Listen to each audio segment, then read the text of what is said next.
은혜로운 찬양 감사합니다. 우리 서로 바라보면서 이렇게 인사 한번 나눴으면 좋겠습니다. 주님의 이름으로 환영하며 축복합니다. 아멘. 하나님께서 우리를 불러주셨습니다. 불러주신 하나님께서 우리에게 또한 은혜 주실 줄 믿습니다. 우리의 모든 시간들 속에 또 하나님이 함께 할 수 있기를 주님의 이름으로 축복합니다. 오늘 우리는 낙심하지 말아야 할 이유라는 제목으로 이 고린도 후서의 말씀을 살펴보고자 합니다. 제가 수요 생기 예배 때 한번 소개해드린 사람인데요. 빅터 프랭클이라고 하는 사람입니다. 이 사람은 로고 테라피라고 하는 의미 치료라는 어떤 상담과 또 그리고 심리 치료의 어떤 방법을 제시한 사람인데요. 이 사람은 2차 세계 대전 때 아우슈비츠 포로 수용소, 대표적인 유대인의 수용소였지요. 나치가 유대인들을, 유럽에 있는 곳곳에 있는 유대인들을 잡아다가 집어넣고 거기서 강제 노역을 하게 하고 또 일할 수 없는 사람들은 가스실에 집어넣어서 죽이는 아주 만행을 저질렀던 곳이었죠. 거기서 살아남은 사람이었습니다. 그가 의사로서, 특히 이 심리학을 전공한 의사로서 그 사람들을 관찰하면서 모든 사람에게는 살아가고자 하는 의지가 있다라는 것을 발견했습니다. 그리고 그 의지, 그리고 삶의 의미를 발견한 사람은 죽지 않고 살아남더라라는 것을 보게 됩니다. 의미를 잃어버린 사람은 그 사람이 아무리 육체적으로 강건하더라도 결국에는 죽더라라는 것을 발견하게 되었어요. 의미가 인생에 있어서 의미라는 것이 얼마나 중요한지, 그리고 이 우리의 인간에게는 의미를 찾고자 하는 의지가 있고 없고가 정말로 중요하다라는 사실을 그는 발견하게 됩니다. 그래서 그의 책 죽음의 수용소에서라는 책에서 그가 한 말 중에 저는 이 말이 참 의미 있게 다가왔습니다. 삶은 상황 때문에 견딜 수 없게 되는 것이 아니라 의미와 목적이 없기 때문에 견딜 수 없게 되는 것이다.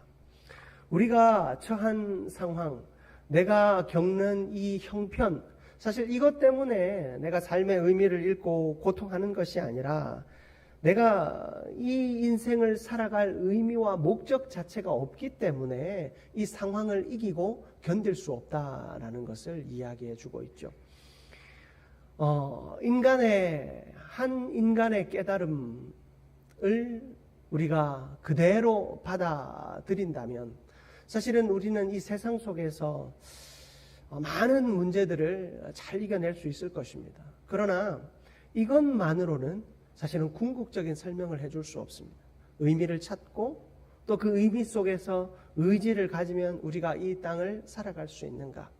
그렇다면 참 좋겠죠. 그러나 우리는 거기에서 한 발짝 더 나아가야 합니다. 인간의 어떤 의지적인 노력이나 또 생각의 전환을 통해서 의미를 발견하고 내가 이 땅을 승리하며 살아가는 것, 거기서 한 발짝 더 나아가서 우리의 인생의 의미가 되시고 우리의 인생의 이유가 되시는 예수 그리스도를 발견할 때 여러분, 그 속에서 우리는 이 세상을 이길 뿐만 아니라 우리에게 허락되어진 영원한 삶, 영생의 삶을 살아갈 수 있게 될 줄 믿습니다. 이 빅터 프랭클이라고 하는 사람이 쓴 이 죽음의 수용소에서라는 책이 다른 수많은 아우슈비츠 그 수용소에서 생존한 사람들이 써내려간 책들과 특별하게 다른 점은 이 사람은 인간의 약함을 드러내고 있다는 거예요. 무슨 얘기냐면 이 아우슈비츠 수용소에서 살아남은 사람들은 그때의 삶을 다 어떻게 얘기하냐면 의로운 사람은 결국엔 살아남았다라고 이야기합니다. 그런데 이 사람은 그곳에서 살아남은 사람, 자기 자신을 포함해서 의로운 사람이 살아남은 것이 아니라 철저하게 살아남기 위해서 노력한 사람이 생존했다라고 이야기합니다. 유대인들이 실려온 그 기차, 그 긴 기차에 한 번에 수만 명이 들어옵니다. 그런데 수만 명이 타고 온 그 기차에서 결국에 첫 그 발을 아우슈비츠에 내려 놓은 사람들 중에 20%만 살아남습니다. 80%는 그 자리에서 그대로 가스실로 보내지는 겁니다. 20%의 살아남은 사람도 감독관이 그 사람들이 내리면 다 일렬로 서기 시작합니다. 서기 시작하면 그 사람의 얼굴을 보고 한번 아래 위로 훑어보고 오른쪽으로 한번 고개를 젖히면 그 사람은 살아남는 것이고, 왼쪽으로 고개 한번 젖히면 이 사람은 가스실로 가는 겁니다. 평가 기준은 간단합니다. 이 사람이 지금 여기서 일을 할 수 있는가? 철로를 깔아야 하면 그 철로를 깔 수 있는 일을 할 수 있는 사람인지, 그리고 빨래를 해야 하는 사람이면 빨래를 할 수 있는 사람인지, 바느질을 해야 하는 사람이면 바느질을 할 수 있는 사람인지, 그때의 필요에 따라. 그때 바느질 할 사람이 필요 없으면 바느질 할 능력이 있는 사람은 죽는 겁니다. 그때 철로를 깔아야 할 상황이 아니면 철로 깔 수 있는 힘을 가진 사람이 아니면 죽는 겁니다. 그렇게 20%의 사람만 살아남습니다. 20%의 사람이 살아남으면 살아남은 사람들 중에 또 일을 하다 보면 다치는 사람도 있고 지쳐서 아픈 사람이 있을 수도 있습니다. 병에 걸린 사람도 있을 수 있습니다. 그날 다음 날 아침이 되면 또 죽습니다. 그 죽음에 대하여 사람들이 왜 내가 죽고 사는지를 알기 때문에 살아남기 위해서 몸이 아파도 꼿꼿하게 몸을 세웁니다. 얼굴에서 아픈 티를 내지 않습니다. 그리고 누군가의 살아남는 자리, 누군가가 죽으면 그 자리에는 내가 들어가야 하기 때문에 자신이 들어가기 위해서 치열한 생존 경쟁을 펼칩니다. 의로운 사람이 살아남는 것이 아니라 누군가의 자리를 빼앗고 올라선 사람이 살아남을 수 있음을 이야기하고 있습니다. 여러분, 그런 치열한 생존 경쟁 속에서 내가 잘했다고, 내가 힘이 있다고 이기는 것이 아니라 철저하게 어쩌면 운에 붙여져 있고, 그리고 그 운에서 승리한 사람들 중에서도 분명한 의미와 의지를 가진 사람이 이길 수 있음을, 그 삶의 현장이 얼마나 치열했음을 이 책은 이야기해 주고 있더라고요. 여러분, 그것이 우리의 인생을 그려내고 있지 않나 생각해 봅니다. 여러분, 우리가 이 땅을 살아갈 때 우리를 정말 고통스럽게 하는 이유는 이 환난과 시련이 우리에 찾아왔음이 아니라 이 환난과 시련 속에서 내가 의미를 발견하지 못하고 이 시련과 환난이 나에게 어떠한 유익도 주지 못한다라는 사실을 발견했을 때 우리는 더 큰 절망과 시련에 빠지게 되는 것입니다. 여러분, 오늘 우리는 이 말씀을 통하여서 내 삶의 자리에 하나님이 허락하신 이유와 하나님의 목적을 발견할 수 있기를 바랍니다. 여러분, 오늘 말씀 첫 번째로 우리가 좀 살펴볼 것은, 여러분, 우리의 속사람이 새로워지기 때문에 우리는 낙심하지 않게 됩니다. 여러분, 말씀 16절을 한번 보십시오. 16절 말씀을 제가 한번 함께 봉독해 보겠습니다. 그러므로 우리가 낙심하지 아니하노니 우리의 겉사람은 낡아지나 우리의 속사람은 날로 새로워지도다. 아멘.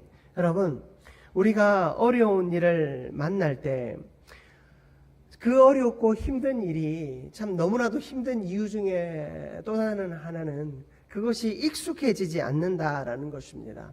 내 삶에 힘든 일이 찾아오고 어려운 일들이 찾아오면 빨리 덤덤해지고 익숙해지면 좋겠는데, 그 고난은 당해도 익숙해지지 않고 당해도 무덤덤해지지 않는다라는 사실입니다. 고난과 그 고난의 어려움이 우리를 더 힘들게 하는 이유는 그것이 날이 가면 갈수록 더 큰 고통을 주고 그 고통이 우리의 삶을 무의미하게 만든다라는 데 있습니다.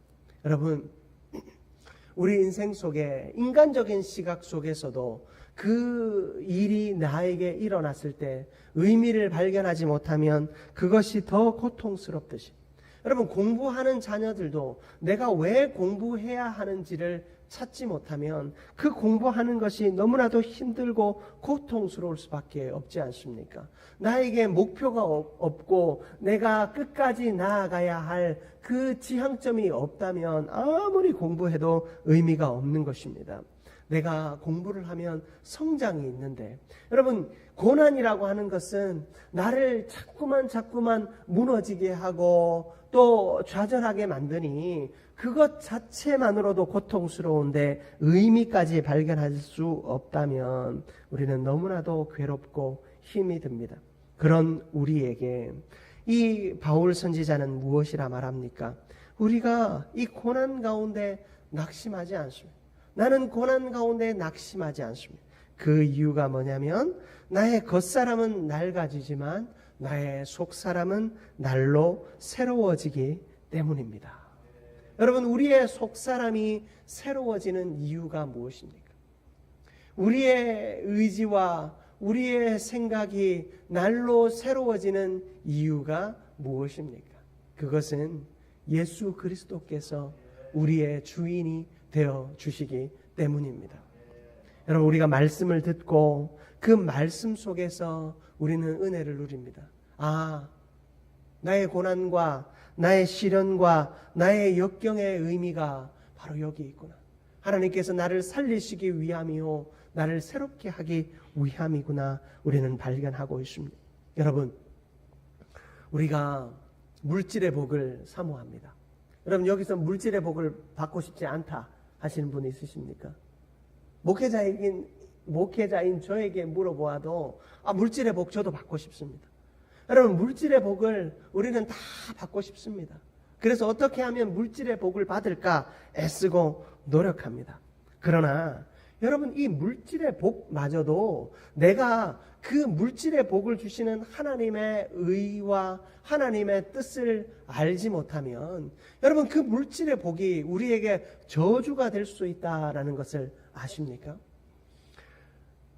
예수님께서 오병이어의 기적을 통하여서 그 수많은 사람들에게 보리떡 5개와 물고기 2마리로 그들을 배부르게 먹이시고 또 풍성하게 남았습니다. 여러분, 예수님께서 오병이어의 기적을 행하셨을 때 그 이전에 예수님께서 산상수훈을 통하여서 좋은 말씀, 놀라운 말씀을 그들에게 선포하셨는데 그들이 그 말씀을 듣고 나서 결국에 무엇에만 마음을 다 빼앗겼는가? 예수님이 주신 떡에만 마음을 다 빼앗겼습니다. 예수님이 그 자리를 떠나신 후에 다음날 사람들이 다 몰려왔습니다. 몰려와서 예수님에게 내놓으라고 한 것이 무엇인 줄 아십니까? 또 다른 떡을 달라고 하는 것입니다. 자신들은 순환과 그 로마 군인들의 약탈 속에서 많은 것을 빼앗겼습니다.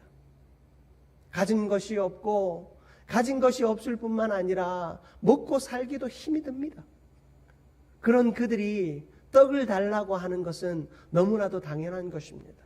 내가 먹고 배부를 것을 달라고 하는 것은 너무나도 당연한 것입니다. 그러나 여러분, 예수님께서 그들에게 떡을 주신 이유는 무엇입니까? 그 떡을 통하여 떡을 주신 하나님을 보라는 것입니다. 먹고 배부름을 통하여서 영원히 배고프지 않는 하나님의 생명의 말씀을 소유하라고 그런 기적을 행하여 주신 것입니다. 그런데 그들은 그 기적의 역사의 주인이신 하나님에게 관심이 없었습니다. 그 능력의 주인에게 관심이 없었습니다. 영원히 목마르지 않고 배고프지 않는 생명의 말씀에는 관심이 없었습니다. 그저 지금 나에게 떡을 달라고, 지금 나의 배를 부르게 해달라고, 지금 나에게 물질의 은혜를 달라고 이야기하고 있는 것입니다. 예수님은 그들을 보며 너무나도 속이 상하셨습니다. 너무나도 아프셨습니다. 여러분, 저도 오늘 아침 먹고 왔는데 지금 배가 너무 고픕니다. 점심 빨리 먹고 싶습니다. 여러분, 우리가 아무리 한 끼 잘 먹는다고 해도 다음 끼니가 되면 배가 고픕니다. 여러분, 우리의 육체는 아무리 잘 채운다 한들 금방 허기가 집니다. 우리의 육체는 썩어질 것이기 때문입니다. 날로 후패해져 가기 때문입니다. 나의 육체는 처음에는 힘이 있고 강건한 것 같지만 시간이 지나면 힘을 잃습니다. 이제는 나중에는요, 먹어도 나의 이 육체의 건강을 채워주지 못하는 때가 옵니다. 그러나 여러분, 우리의 육체는 낡아지지만 하나님께서는 우리에게 영원히 배고프지 않고 영원히 목마르지 않는 바로 생명 되시는 예수 그리스도와 그 예수 그리스도로 말미암는 부활과 구원과 놀라운 하나님의 나라의 역사를 우리에게 허락하여 주시기를 원하십니다. 여러분, 그 은혜를 누리는 저와 여러분들 되시기를 바랍니다. 여러분, 하나님이 우리에게 물질의 복을 주실 때 그 물질로 말미암아 그 하나님을 발견할 수 있다면 여러분, 우리는 우리 인생 최고의 의미를 발견하게 된 것입니다. 예수 그리스도를 만날 수 있다면 우리는 우리 인생의 최고의 의미를 발견하게 된 것입니다.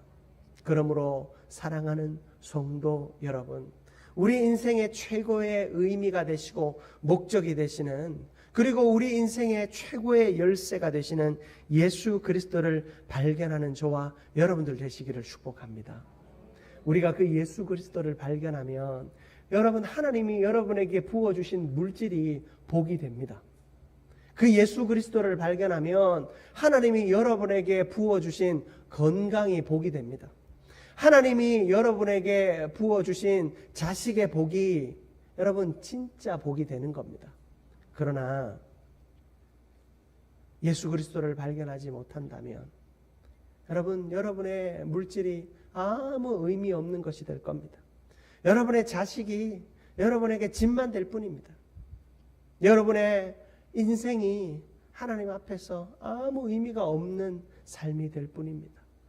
또한 여러분, 나에게 하나님이 육체적인 연약함을 주셨다 할지라도, 나에게는 건강을 주시지 않으시고 나에게는 암을 주시고 고통을 주셨다 할지라도 여러분, 그 속에서 예수 그리스도를 발견할 수 있고 그 생명을 발견할 수 있다면 여러분, 그것까지도 복이 될 줄 믿습니다.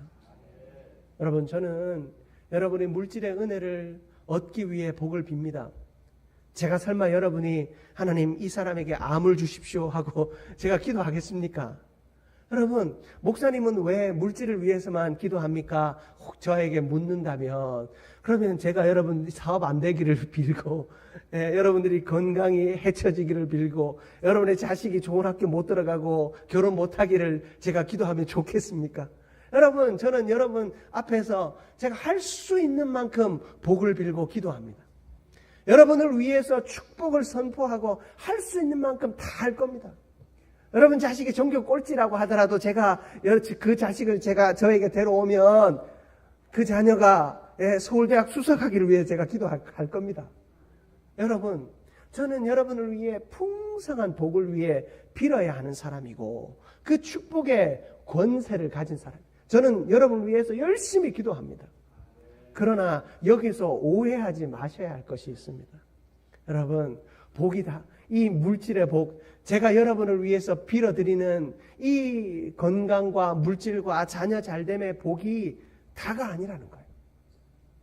그 이면에 있는 여러분 육체의 연약함마저도 우리에게 복이 됩니다.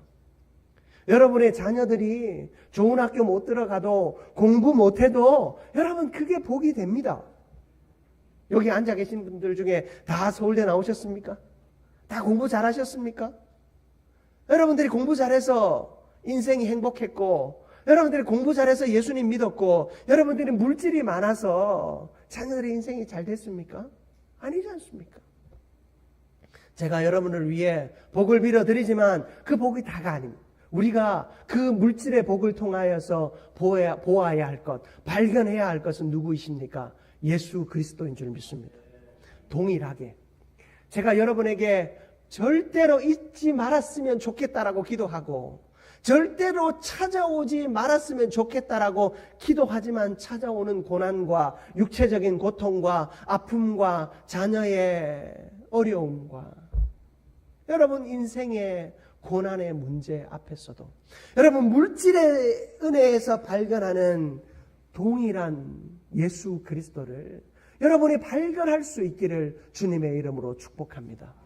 여러분 하나님은 우리의 삶에 이 모든 것을 주셨습니다. 어느 것 하나도 그냥 주신 것이 없습니다. 여러분 그러므로 그 속에서 사람의 실수가 있다 할지라도 사람의 약함이 개입되어 있다 할지라도 그 속에서 예수 그리스도를 하나님을 발견하는 저와 여러분들 되시기를 축복합니다. 여러분 그것이 우리의 속사람이 새로워지는 은혜인 줄 믿습니다. 그 속에서 비로소 우리는 예수 그리스도를 발견하고 구원을 발견하고 부활을 발견하고 능력을 발견하게 될 줄 믿습니다. 여러분 이것을 발견하면 과부의 그 2렙돈이 너무나도 행복한 일입니다. 내가 가진 것 2렙돈밖에 없지만 그거 하나님 앞에 드림으로 내가 너무 행복할 수 있는 겁니다. 그것을 발견하지 못하면 부자가 내가 아무리 많은 것을 하나님 앞에 드린다 할지라도 의미 없는 것입니다. 여러분 우리에게 있어 숫자는 참 중요합니다. 성도의 수가 늘어난다는 것은 교회에 어떤 중요한 변화들이 좋은 변화들이 일어나는 것입니다. 여러분들이 하나님 앞에 올려드리는 감사의 예물이 많아진다라고 하는 것은 참 좋은 일입니다. 이들의 삶에 복이 있고 그리고 지금 당장 나에게 물질의 어떤 충만함이 없다 할지라도 하나님이 하실 일들을 기대하고 기뻐하며 감사하는 마음이 넘쳐난다라고 하는 것은 너무나도 좋은 일입니다. 오늘 이따가 우리 주일학교에 여러분들이 후원하여 주신 후원금을 주일학교 부서에게 전달하는 시간을 가질 거예요. 우리 장로님 그러시더라고요. 목사님 올해 후원금이 제일 많이 들어왔습니다. 여러분 너무 행복한 일이에요. 너무 행복한 일이에요. 주일학교를 위해서 물질로 후원하시는 분들이 이렇게 많았다는 이야기는 너무나도 행복한 일이에요. 우리가 다음 세대들을 꿈꾸고 기도하고 있다는 거죠. 제가 한민교회 처음 왔을 때 장로님들께 드린 말씀이 있어요. 장로님, 예산을 깎는다라고 하는 것은 거기에 관심을 깎는 겁니다. 예산을 없앤다라고 하는 것은 거기에 관심이 없다라는 얘기입니다. 여러분, 숫자라고 하는 것은 진짜 중요한 거예요. 그러나 우리가 숫자에 함몰되면 그건 더 큰 문제입니다. 여러분, 하나님 앞에 우리가 물질로 봉헌합니다. 제가 늘 고민하지만 이 주보에 하나님 앞에 헌물하고 또 헌신하신 분들의 이름을 냅니다. 여러분, 그러나 그것이 목적이 되어서는 안 되잖아요. 우리가 거기에 이름을 넣기 위해서 제가 예전에 섬기던 교회는 이름을 넣는 이제 목적 헌금을 하면 이제 이름을 넣는 것이 기준이 있어요. 100만 원 이상을 하면 이름을 넣어드리고 아니면 안 넣어요. 왜냐하면 워낙 또 다양한 자리로 들어가니까. 그런데 100만 원 이상을 하면 넣는데 그게 100만 원 이상이 큰 돈이라서 해드리는 게 아니라 분명한 이유들이 있었겠죠. 그런데 어떤 분들은 50만 원을 할까 100만 원을 할까에 고민해서 그래도 100만 원을 하면 이름이 나오니까 하자 하는 마음. 여러분 우리가 다 내려놓고 그런 순수한 마음, 어떻게 보면 순수한 마음도 하나님 다 받으십니다. 그러나 여러분 그것이 목적이 되는 순간 우리의 하나님 앞에 드리는 그 숫자가 나를 얽어매는 것이 돼요. 그 숫자로 내가 구원받고 그 숫자로 우리 자녀들이 어떤 물질의 복을 받는 대가가 되기 시작하는 것. 하나님은 철저하게 그것을 원하지 않습니다. 여러분들이 이 목회 현장과 또 교회의 사역의 자리에서 우리가 절대 놓치지 말아야 할 것은 물질이, 그리고 그 숫자가 우리에게 보여주는 분명한 하나님의 뜻이 있습니다. 그 분명한 하나님의 의미들을 우리가 발견할 수 있습니다. 그러나 그것이 다가 되어서는 안 된다라는 거예요. 우리에게 좋은 변화가 일어나면 물질의 수가 늘어나고 우리 예배 출석의 숫자가 늘어납니다. 여러분, 거기까지만 받으셔야 돼요. 여러분, 우리 한민교회에 좋은 영적인 변화들이 일어나고 있구나. 우리 한민교회에 이렇게 감사하는 사람들이 늘어나고 있구나. 11조가 늘어나는 것을 보면서 한민교회에 하나님께서 우리 성도들에게 이런 복과 물질의 복과 은혜들을 주고 계시는구나. 여러분, 거기서 우리 한 가지 더 잊지 말아야 할 것은, 여러분, 감사헌금이 늘어난다고 해서 좋은 일들만 많이 늘어나나요? 아니잖아요. 여러분, 우리 제 말씀드려서 죄송합니다만은 저는 세 번째, 저희 집안의 세 번째 자녀입니다. 그런데 저는 누나하고 저밖에 없어요. 처음 태어난 아들이 있었는데 그 아들이 난 지 열흘 만에 죽었어요. 이제 옛날에는 집에서 다 자녀를 낳았잖아요. 저도 집에서 낳았어요. 집에서 낳고 탯줄을 자르는데 이 산파가 탯줄을 자를 때 이제 가위를 잘못 쓴 것 같아요. 그래서 이제 그 탯줄이 이제 거기서 이제 오염이 돼서 아이가 파상풍으로 열흘 만에 세상을 떠났어요. 제가 결혼을 하려고 저희 집사람을 이제 저희 집에 데려갔더니 저희 어머니가 한 번도 저에게 하지 않았던 이야기를 집사람한테 하시는 거예요. 뭐라고 하시냐면, 이제 저희 아내 이름을 부르면서 내가 형건이가 세상에 태어났을 때 세상에 그렇게 못났고 못생긴 애가 없더라 얘기를 하시더라고요.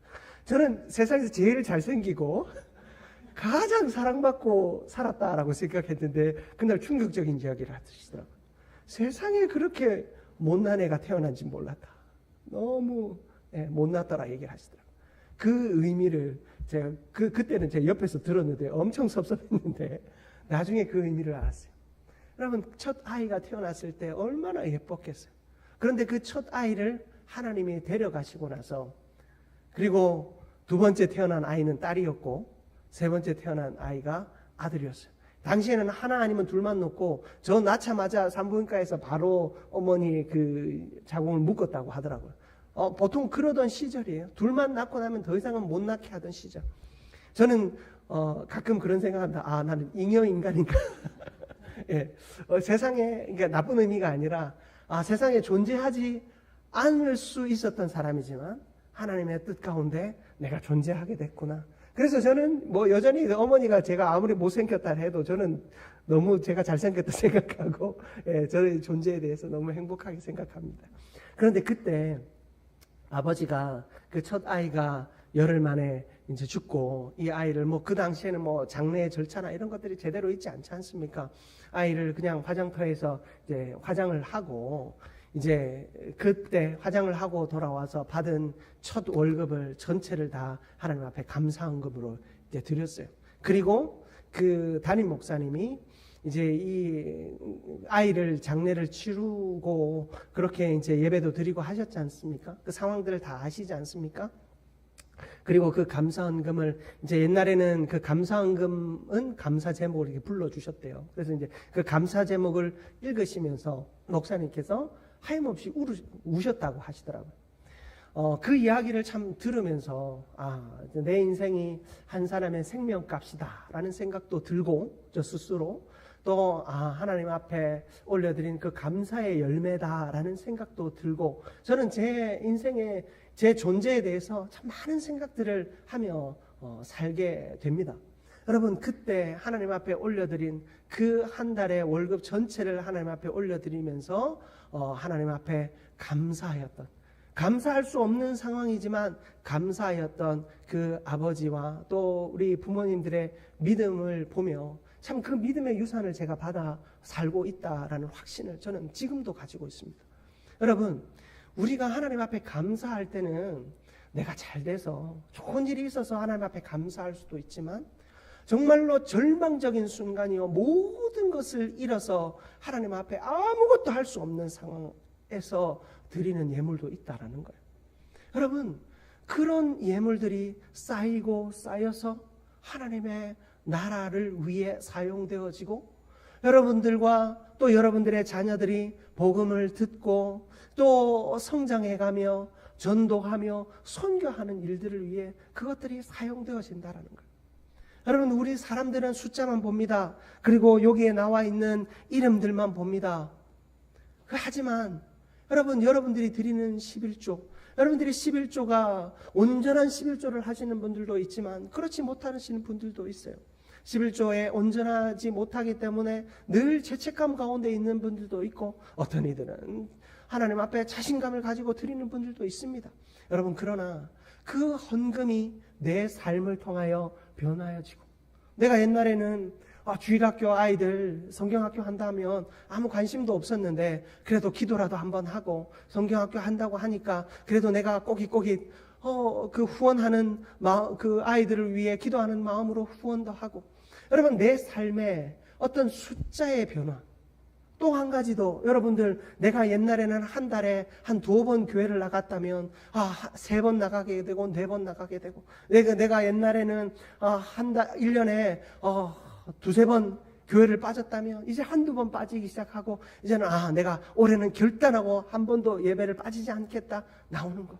내가 옛날에는 수요 생기 예배, 우리 수요 예배는 옛날에는 1년에 1-2번 나왔다면 내가 결단하고 절반은 나가보겠다, 10분의 1은 나가보겠다. 여러분, 그런 결단들이 일어나서 내 삶의 숫자가 변화되어질 때, 여러분, 그 숫자는, 숫자 자체가 가지는 의미는 없다고 하지만, 여러분, 그 숫자의 변화가 유의미하게 나의 신앙의 모습을 나타내고 있다라는 것을 우리는 봅니다.